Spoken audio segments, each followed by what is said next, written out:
বয়সের তারুণ্যতা সকলকেই আকৃষ্ট করে, তা মনের দিক থেকে হোক আর শরীরের দিক থেকেই হোক। তাই প্রত্যেকেই চায় বয়সের ছাপ যেন তাকে আবিষ্ট করতে না পারে।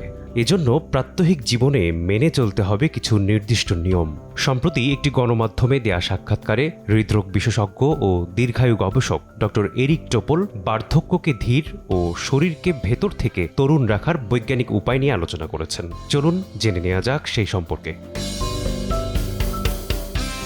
ডক্টর এরিক বয়সকে দুইভাবে বিবেচনা করেন। ক্রোনোলজিক্যাল এজ অর্থাৎ জন্মসাল অনুযায়ী বয়স, বায়োলজিক্যাল এজ অর্থাৎ শরীরের ভেতরের বয়স যা নির্ধারিত হয় কোষ, অঙ্গপ্রত্যঙ্গ ও সামগ্রিক স্বাস্থ্য বিবেচনায়। তার মতে বয়স শুধু ক্যালেন্ডারের হিসাবেই নয়, শরীরের কোষীয় বয়স বা বায়োলজিক্যাল এজ বলে দেয় আপনি কতটা স্বাস্থ্যবান।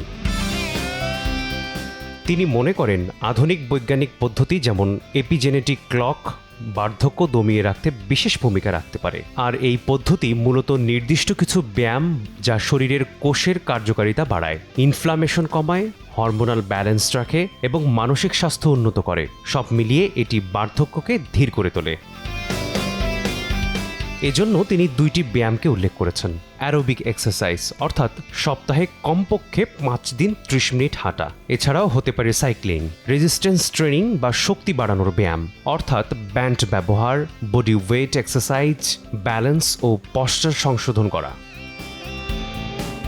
যদিও বয়স কমানোর কোনো জাদুকরী উপায় নেই, তাই তারুণ্য ধরে রাখতে নিয়ম মেনে শরীর চর্চা ও সঠিক খাদ্যাভ্যাসের মাধ্যমে শরীর ও মনকে সুস্থ রাখার কোনো বিকল্প নেই। মেসবাহুল আলিফ, সময় সংবাদ।